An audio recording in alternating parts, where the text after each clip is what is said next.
This episode of The Reasons I'm Broke is brought to you by Audible. Sign up today and get a free 30-day trial along with your choice of an audiobook. That's audibletrial.com/nerdupmedia. Over 150,000 titles to choose from, all available on your Kindle, Android, and iPhone. Enjoy the show.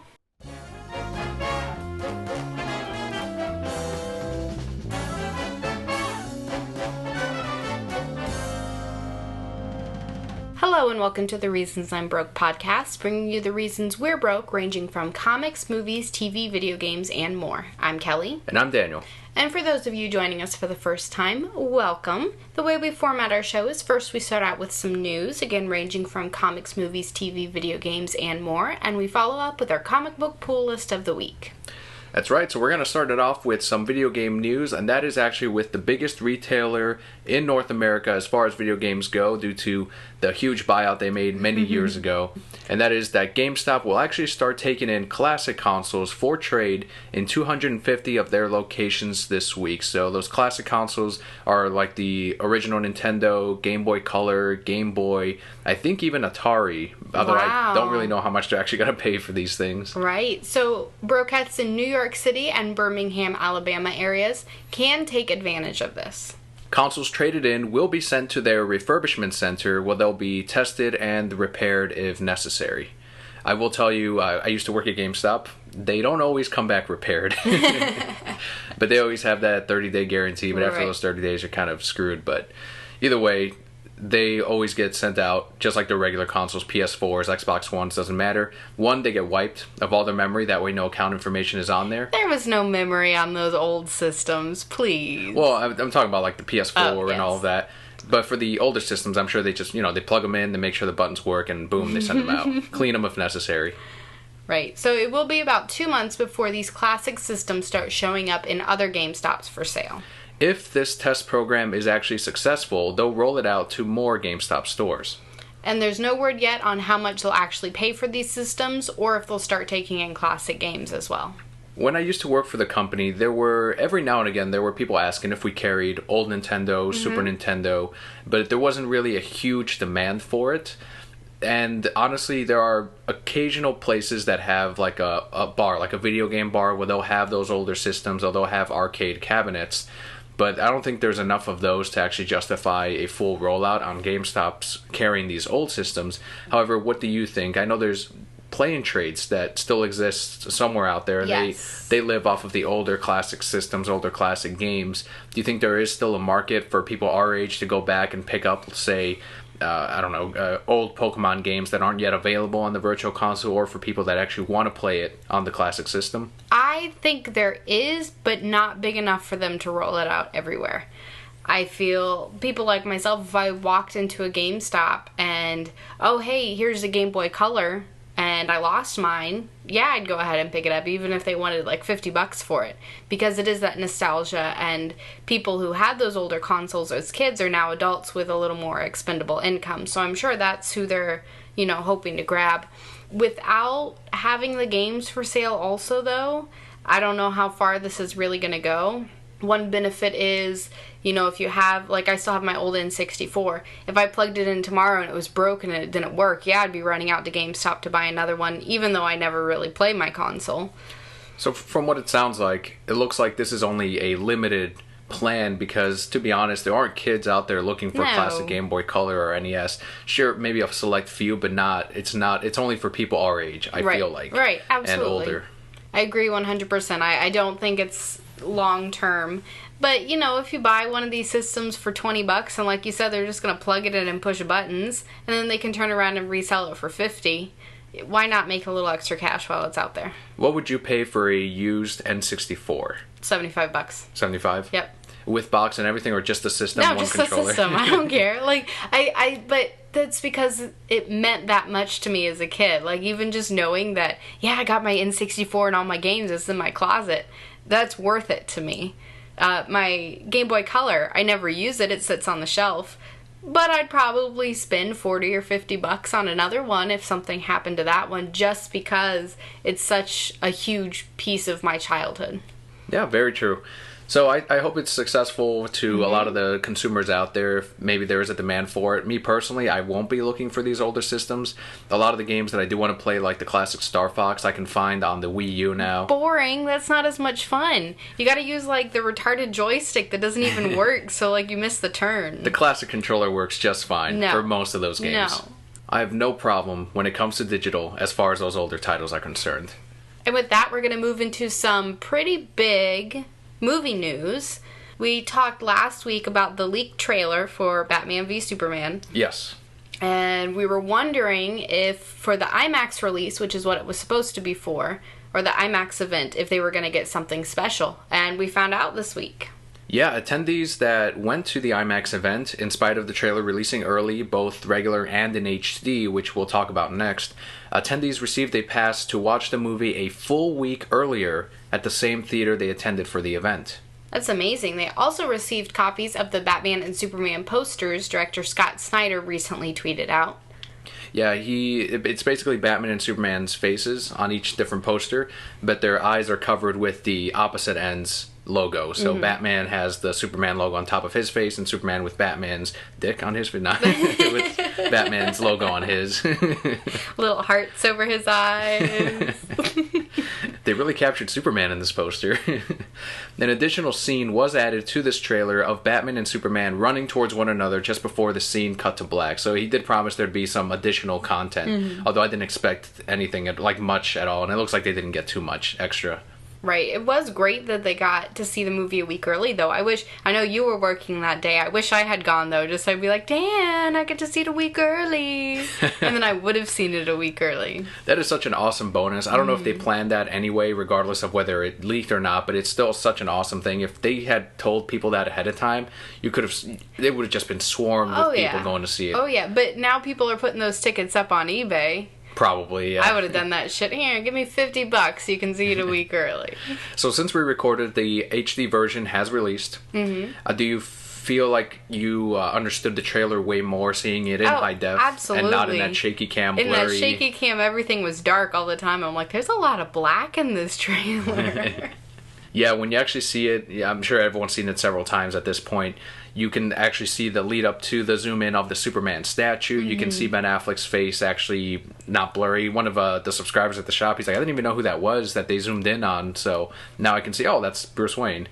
And then, of course, that scene between Batman and Superman, you hear Batman's voice much clearer. Right. And it sounds great still. Like, we're still of the opinion that in that bat suit, the mechanical sounding Batman looks awesome. People that attended the event did say that there was no sampling of Bruce Wayne as Ben Affleck or regular Batman outside of the armored suit, but it would probably be something similar without all the tech like jarbling that they have in the final trailer. Yes, I'm sure. It's gonna be wonderful. I can't wait.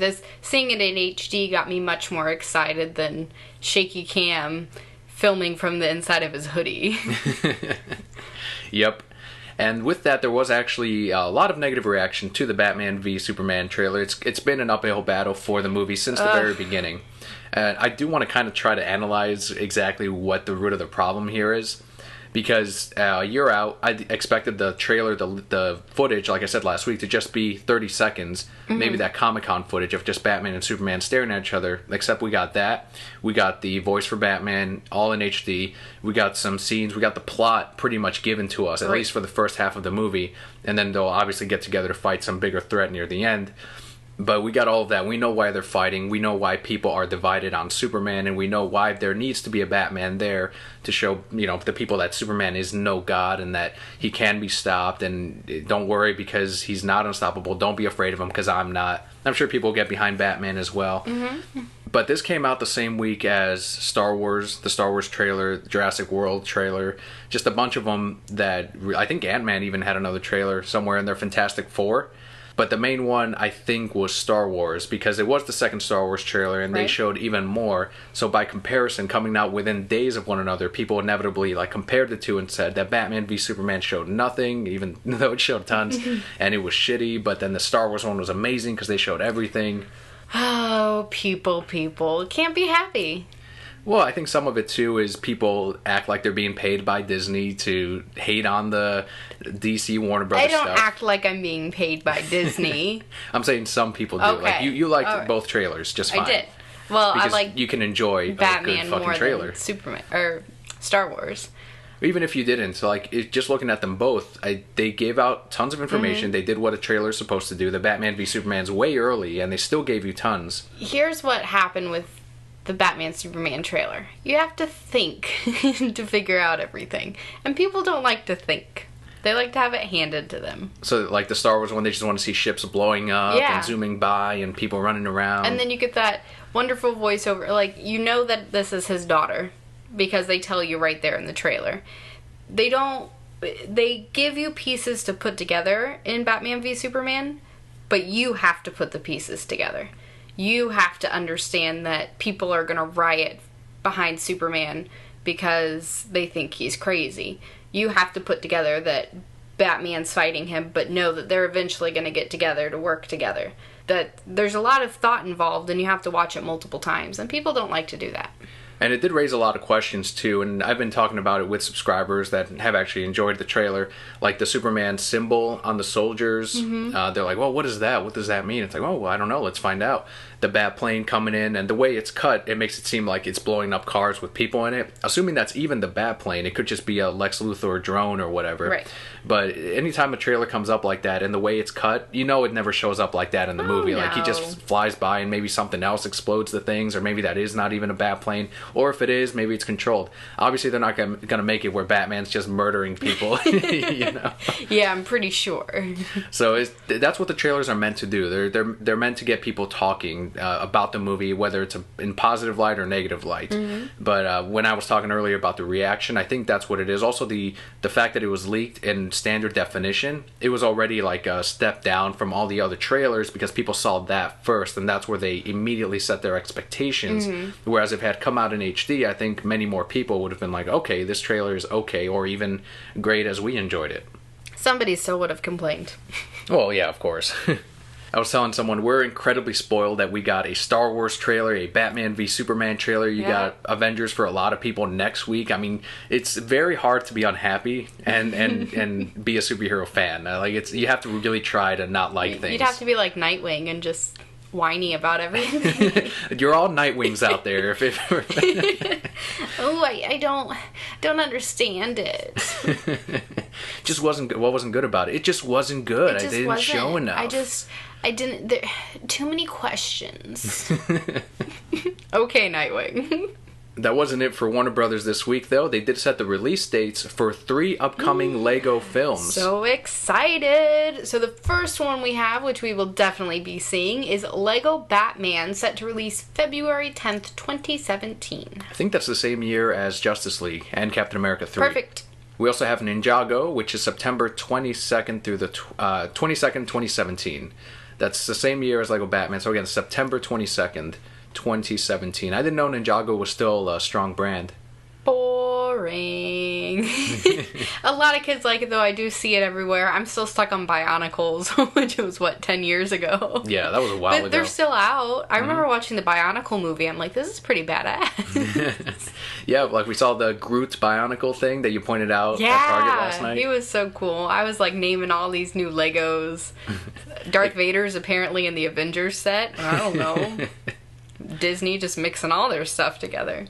And finally, we have the Lego Movie sequel, May 18th, 2018. I don't know what I'm more excited for, Lego Batman or the Lego Movie sequel, because I love the Lego Movie. I'm hoping... Well, we love the Lego Movie because of Lego Batman. Yeah, but now the Lego Movie sequel will have Batman fucking with other characters again. Like, that was probably the best part about it. Hopefully the Lego Batman that we see in the Lego Batman movie will be the same one from the Lego Movie. I'm sure it will be. I think those are tied in. The Lego Batman movies releasing straight to DVD now are not. Those are like separate continuity. Perfect. But these are actually, the ones in theaters are going to be from the same Lego Movie universe where they're all toys that, the kid is playing with. That's so cool. That's amazing. Man, but there's so much they can do with Lego Batman, because you can throw in Harley Quinn in there, and Superman can be in there, just being extra more flamboyant. Do you want to see cameos from the Lego movie characters make it in there? Like just a little cameo maybe at the beginning or near the end? Yeah, a little cameo is fine, but I don't want to see, like, Emmett running around in Batman's world, like, trying to stop shit. Nah, this is a Lego Batman movie. I trust them. I think it'll be fine. They'll do a wonderful job, whatever they do. So now we can move into our general comic book news. We have, in partnership with Mattel, DC Entertainment will launch the DC Superhero Girls. This will start this fall, and there will be digital content that will introduce the characters to consumers. So it won't be until next year that we actually start seeing physical product, but I'm sure through the website, through some mini games, through DC Entertainment, maybe you'll see some online commercials or even some commercials on the actual TV in between the DC superhero shows that they have right now for DC Nation. But this teen cast of DC superheroes and villains will include Wonder Woman, Supergirl, Batgirl, Harley Quinn, Bumblebee, Poison Ivy, Katana, and more. In 2016, the companies will roll out TV specials, home video products, toys, apparels, books, and more. The target group for the DC Superhero Girls is girls ages 6 through 12. Can I tell you how smart this is?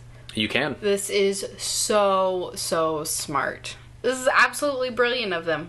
Do we have anything right now that appeals directly to that market as far as the superhero world is concerned?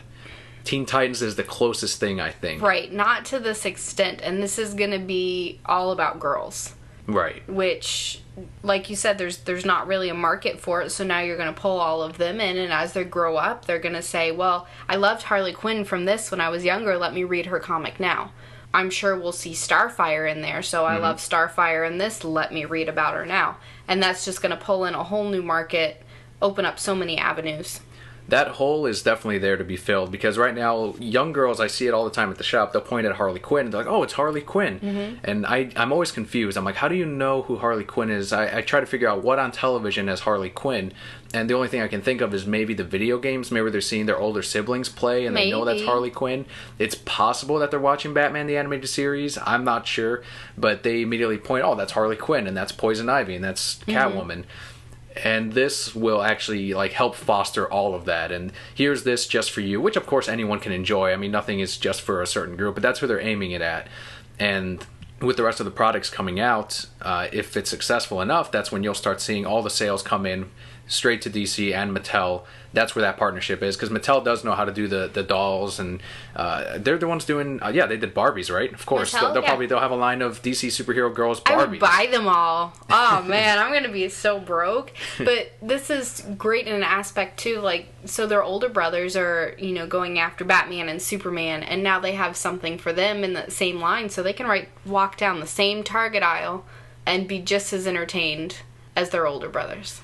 Exactly, because right now you have the Lego characters, which, I mean, it's not particularly made for boys, but that's just, it seems like that's the group that buys the Lego toys, and that's where you have the superheroes and the latest movie tie-ins, though I'm sure there'll be a Batman v Superman set in the future, but now you'll have this, and that's just the beginning. If obviously that's successful, then you'll see other companies maybe Marvel would do their Marvel superhero girls or whatever, everything would just spin off of that. No, because Marvel has the perfect opportunity to do that, and they don't. Let's talk about that, because it's been on several blogs, it's all over Twitter, it's all over Facebook, and it's all because Avengers is right around the corner. And they're in their apparel, in Disney's apparel, and as well as the third-party companies, they don't feature Black Widow in their lineup or in their teams and their figurines. T-shirts made for girls with Black Widow on it, it's not there. It has, even the Vision is on there before Black Widow, which I'm sure is going to be the breakout character of the movie. He's probably going to do something awesome.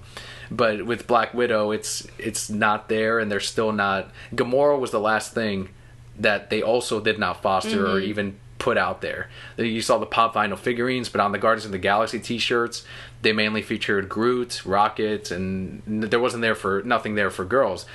And the female viewership is growing and growing and growing more and more as comic book movies and comics become more popular. It's just the nature of things.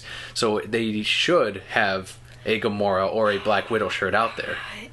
The problem is, though, I don't think they're at the stage where they're going to market it strongly enough for women or for girls.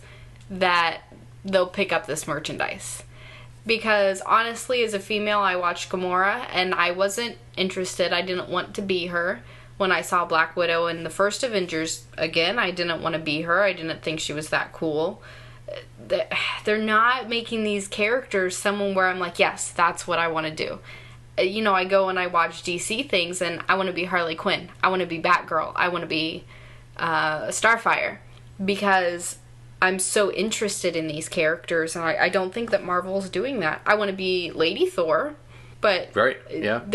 She's not in a movie. There's no way for them to market her on a product that I would buy. So with the Avengers and the second one coming up and another go at Black Widow, it sounds like they've pretty much made the choice, like, okay, we're not going to have it again for this time around either. I think they should give it a shot. I think, why not just put out a couple of... What's it cost Disney especially to put that stuff out there? Like, they're making this stuff overseas. Put out a line of Black Widow shirts. Sure, don't print out as many if you don't want to of the full team up. It's obviously not going to sell as much. But put it out there. See how it does. Give it a shot. And from there, you can kind of gauge the interest of these other characters. I would have... If I were them, I would team up with Hot Topic for that. And have Hot Topic release it. Because they have such a strong market for that kind of stuff. And then see how it goes from there. But I don't think the characters are interesting. I don't know. I wouldn't buy their stuff. No, it makes sense. So DC has revealed their variant cover theme for July. Teen Titans Go. Awesome. 23 titles will have a special cover price variant based on the hit animated show on Cartoon Network. That's the key thing there. Cover price variant. I love that DC's been doing that for the last year. The cover artist will be Dan Hipp, who you see his art all over Teen Titans Go, Craig Rousseau, Ben Caldwell, Sean Galloway, and Jorge Corona. Yeah, he's the artist, one of the artists on Teen Titans Go for the comic book. We pick up the book every month, so we're always saying his name, Dan Hipp, as well. He does all the covers. I gotta be honest, about half of these, maybe a quarter of these, were appealing to us as we were going through them. And Teen Titans Go is very popular. I'm sure it's going to get some kids on the DC wall, which normally, I don't know, some comic shops have it separated with kids section and DC section, but when they see the Teen Titans Go on the wall, maybe they'll want to try out some of those books, but those books aren't really aimed at them. Right. So then again, as a kid, I grew up and I bought, the Azrael Batman when it was out there, and that's definitely not for me. Weird, yeah. So I don't know, but as for me and you as well, we like Teen Titans Go, so there was about 10 of these, maybe 7 that we're actually going to be picking up. One of my favorites is the Superman one. You can check out the full covers on newsarama.com, but it has Superman in front of his full display of costumes throughout the years, and he's just deciding, like, which one do I want to wear? He wasn't wearing Batman boxers, though. Yeah, very disappointing. That would have been perfect. The only other one that was missing that I would have liked to see up on there was the Superman Beyond design. That would have been great. That's a beautiful design. I think this is a great idea, though, because you're going to pull people into Teen Titans Go. And even if you don't, if I walked in and I saw an adorable picture of my favorite character on a cover, yeah, I'd pick it up and read that book just because the cover was so cute. Yeah, the covers sell the comics all the time. Did you have a particular cover that you enjoyed from this line of variants? I liked the one with Batman and all the Robins. Yes. Has all of them, including Chris O'Donnell at the very bottom. Yep, and poor little dead Robin. There's a dead Robin. And Joker at the very top for no reason. He's just up there staring at all of them. Just chilling. That one was my favorite. And that will do it for the news this week. It's going to be a little bit of a shorter podcast episode, but we do want to remind everyone we've got more details on the Omni Expo panel that we're going to be having. Again, the title of this one is Nerd Up Media Podcasting 101. We will actually be there on Saturday the 23rd at 3 in the afternoon, obviously in panel room 2, salon 6. So you can join the Nerd Up Media crew as we go through how you can get started on a podcast or a Let's Play channel. We'll share what has worked for us, our experiences, and how social media can help you grow your fan base. We will also have a Q&A to discuss general comic book and video game news. If you're interested in the full Omni Expo convention, that will of course be May 22nd through the 24th at the Rosen Center Hotel in Orlando, Florida. I always want to call it the Rosen Crown. But only because that's a bar. You pronounced it that way once, and listener Maceo pointed it out. He's like, did that move? No, Kelly just has beer on the brain. And of course, we have our Audible trial offer for all the brokettes out there. You get a free audiobook with your trial when you sign up at audibletrial.com/nerdupmedia. Brokettes get a free audiobook download of their choice along with a free 30-day trial. Again, that's audibletrial.com/nerdupmedia. Now we can move on to the comics for this week. We've got 1, 2, 3 indie titles, 1 Marvel and 1 DC. The DC titles continue to stay light because of Convergence. And when we get to Convergence, we'll actually talk about that because there is a comic retailer that wrote up this really good article on bleedingcool.com and how it's actually affecting his business negatively, unfortunately. Ooh, wow. So we'll go into that, but first we'll start off with Adventure Time number 39, written by Christopher Hastings and Kat Ley, art by Zachary Sterling and Kat Ley, colors by Marta Laiho. This ties into something that happened in the last arc, or maybe it's the same arc? Yeah, it's what they did, and it was really clever, is they finished that story, and they're like, hey, remember that? Well, this character actually started all of that you enjoyed, and now we have this new story that's beginning. And I like that, because it's for the first time, I think, in the comic book, they're tying in different arcs, separate ones, together through the characters. And that's a sign of the brand new creative team. So if you remember, I don't know if we talked about it, or if you read the book, you had that evil witch who got crushed by a moon rock? Right. Something. And so we get to see what she was trying to do. It's kind of creepy, but really fun and clever. And we get to see a song that we loved come back. Yeah, if you're a fan of the show, you'll see many references from the cartoon make it into the book. The new character, I don't think we've seen in the show yet. He's very creepy. He's like a master chef guy. Oh, no, he's not in the show. We'll call him Chef Ramsay. I think it fits. Yeah, very creepy, and it fits with the cartoon because they have all kinds of crazy stuff on the show as well. Shit, yeah. And I really, really enjoyed it. But even the backup story I thought was very strong. And if you still haven't been picking up Adventure Time, I think you'd be safe to bet that you'd enjoy it as much, if not more, than the show itself. Speaking of the backup story, too, I really, really liked it also. We get to see a new kingdom, and I believe it perfectly describes what it is. Because I feel that way when I do this everyday task that they're doing. Yeah, the small hint, grocery kingdom, everything else just rolls out of that, and it's hilarious. It's so much fun. It was so brilliant. Our next book is Samurai Jack number 18, with story and art by Andy Suriano. This one is actually going to be my pass of the week. Mine too! It is. It was like an episode of Samurai Jack if the episode didn't matter. Like, it's just... a filler. Yeah, it's exactly a filler issue that you can pass on and you won't be affected. It's just Aku set a trap. Samurai Jack gets out of the trap. Done. Like, that is the entire issue. And can I tell you what pissed me off most about this is, so it all begins with Samurai Jack trying to go back in time, walks up and buys something from a seller, and the seller's like, let's go over here, and that's how the trap gets sprung. But we walk up to the seller, and I go, it's Aku. And he's talking to the seller, and I go, it's Aku. And he keeps talking to the seller, and I go, it's still Aku. Like, I was not surprised when he jumped out, and he's like, I fooled you again, Samurai. And I'm like, yeah, Samurai, why do you keep getting fooled? And they had the opportunity to introduce these brand new characters that they did, but they weren't at all interesting. They're just like, we're these fallen warriors, and we're going to help you. And then they're gone. Here's our spirits, whoa! And I don't even know how they defeated whoever they defeated. Yeah, and there's no backstory to them either. I understand you don't have the time to do it, but if you're going to introduce these new characters, at least make them memorable and different enough where you could use them next time. The thing is, though, sometimes they knock it out of the park, like with that silent issue, which was amazing. And then there's this. Did you run out of time? Where they're like, hey, we need a story by tomorrow, and this is what happened?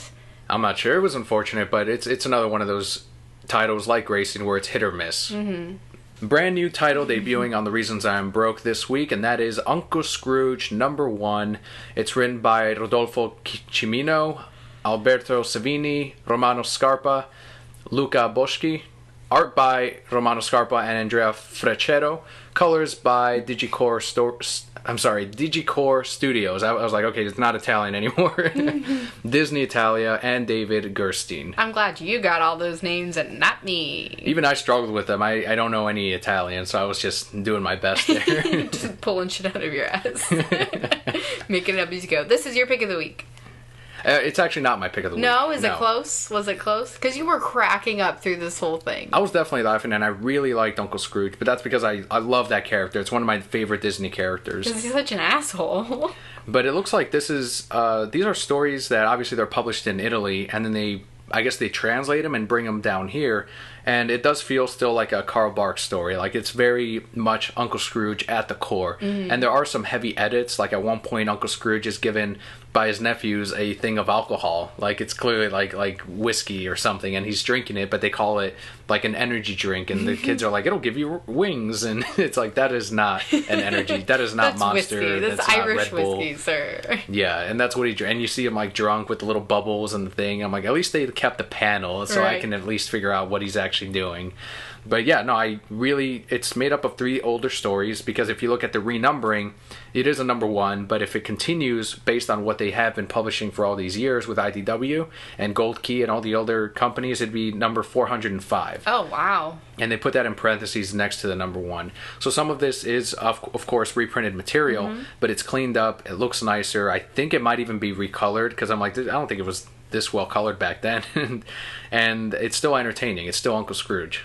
I thought this was so much fun. My favorite story was the one, I think it's the last one, with the treasure map on the inside of his coat. Yeah. Because he's so cheap that he hasn't had his coat relined in 10 years. Somebody tries to steal his coat, and he's like, no, I need that nickel in the pocket.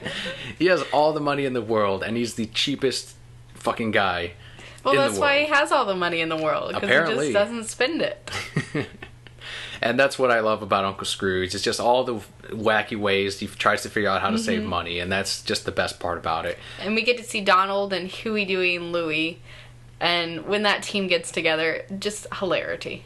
Yeah, that is funnier, but I do also want to see in the future, because all of these feature those secondary characters, I want to see just the Uncle Scrooge by himself stories, because when he's talking to himself and thinking to himself, that's a huge part of the character. But that's when he commits, like, genocide and just wipes out whole countries. Well, you know, it's all a part of the history of Uncle Scrooge. Oh, Uncle Scrooge. Our next book, this is your pick of the week. It is, and it's, the one Marvel book we've got this week. Yes, The Unbeatable Squirrel Girl #4. This is written by Ryan North, with art by Erica Henderson, and the colorist is Rico Renzi. Only on issue 4. I think this is the second time Unbeatable Squirrel Girl has been my pick of the week. So half of the published books so far have been my pick of the week, and this might be my favorite one thus far. What happens when Squirrel Girl fights against Galactus? And fucking Ryan North is writing it, so you know it's not going to be a typical comic book fight. It's going to be funny. There's going to be some thought, philosophy, and actual violence sometimes, maybe a little bit. It's so good. Perfect comic, I think. Like, there was nothing about this that I didn't enjoy. They even fuck with the readers at the very beginning with the format of the comic, and I'm not going to spoil that. I'm going to let the readers actually get to that. But just check out this book, Unbeatable Squirrel Girl. If you haven't been reading it yet, it is very, very solid. This was almost my pick. This is the first one of these that I really, really liked. I know it's always been your pick, but I mean, you don't ever pick Saga, so... I picked it last time it came out. Okay, well, it was really good last time, like it is every time. Really, really funny book. I think kids and adults both can really enjoy it. One of the letters from the letters column I do want to read here, and this is from Erica Henderson, the artist to the series. They were actually both asked how they react to the negative reception, because every comic gets it, no matter how good it is. Even Saga gets negative reception. No, it doesn't. So her response was, there are going to be some people that you just don't agree with on taste, and even if they're jerks about it, there's not much you can do there. So there's no point in dealing with that. The only time I address the negative reaction is when I get, quote, won't read because Squirrel Girl isn't hot anymore. Because, Anyway, it's pretty easy to get those dudes to back off with a quick, why are you so concerned about a minor being hot?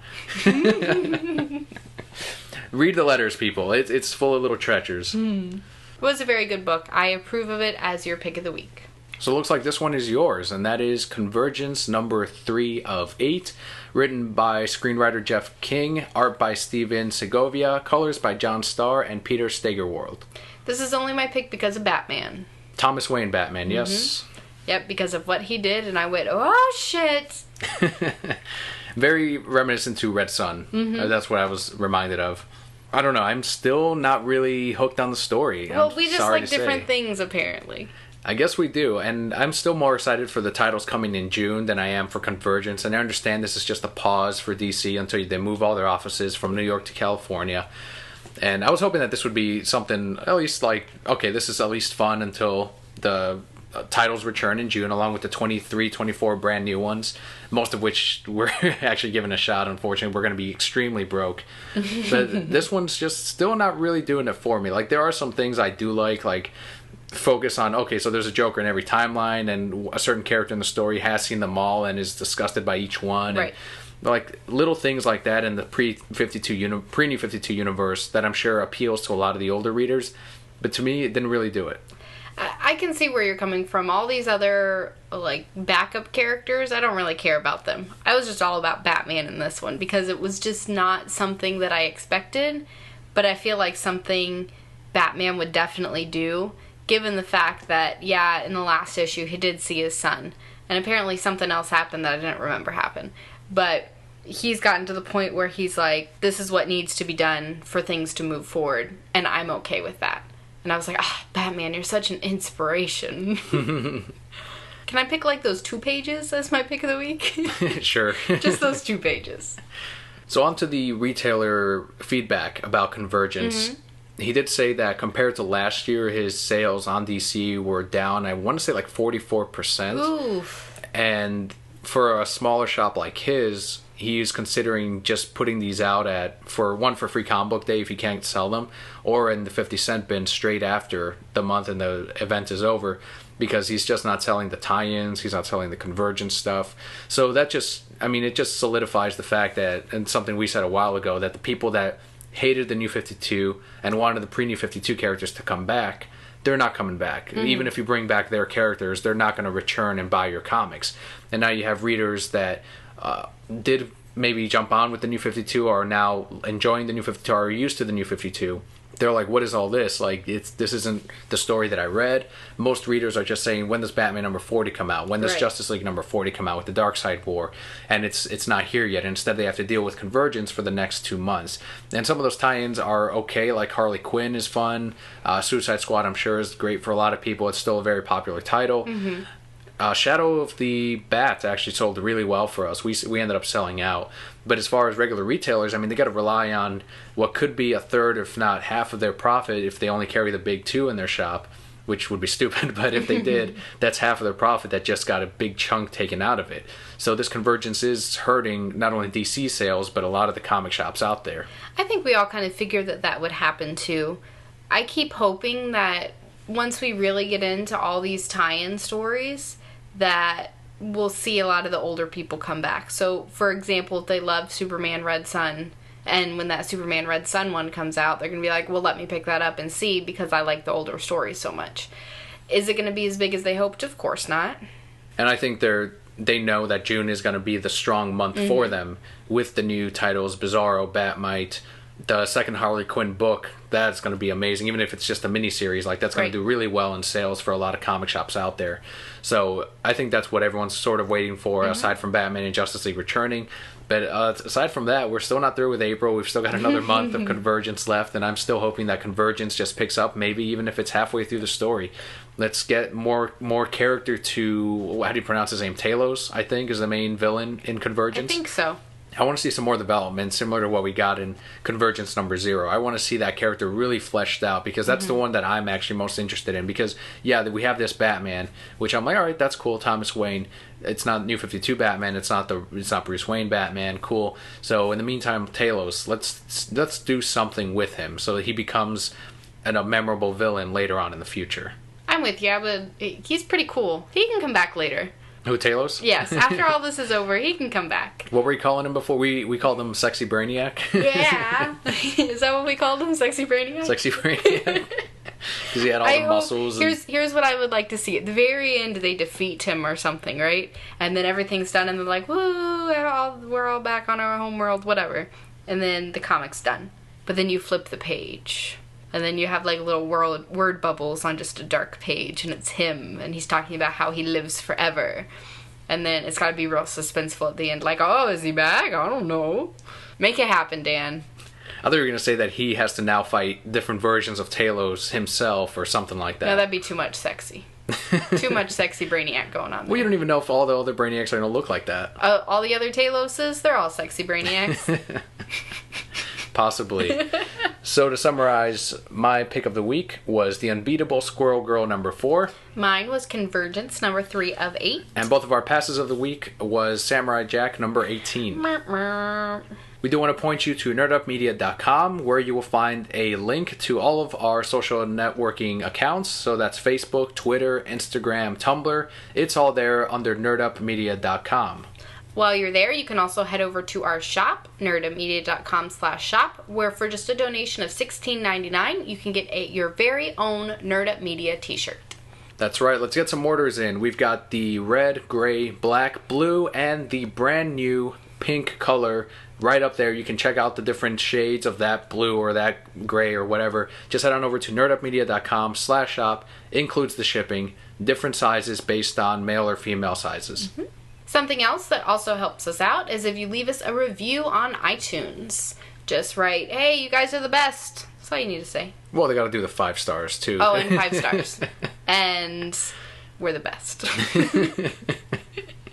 We always appreciate those. It really helps us out. It helps, really, it bumps the show up on the iTunes chart so more brand new Broquettes can actually find the show. And as well as on Stitcher, if you haven't yet, that's another place you could also leave a review. But if you can do one or the other, or whatever it is, where you can, even if you just follow us on Twitter or Facebook, whatever, all of that little bit helps. And we do appreciate all the views, all the listens, and all of you out there sharing your comments and sharing your opinions on all of this awesome nerd stuff that is coming out every single week. And the best part is, if you leave us a review, we will read it on the show next week. That's right. So I'm Daniel. And I'm Kelly. We'll see you next week.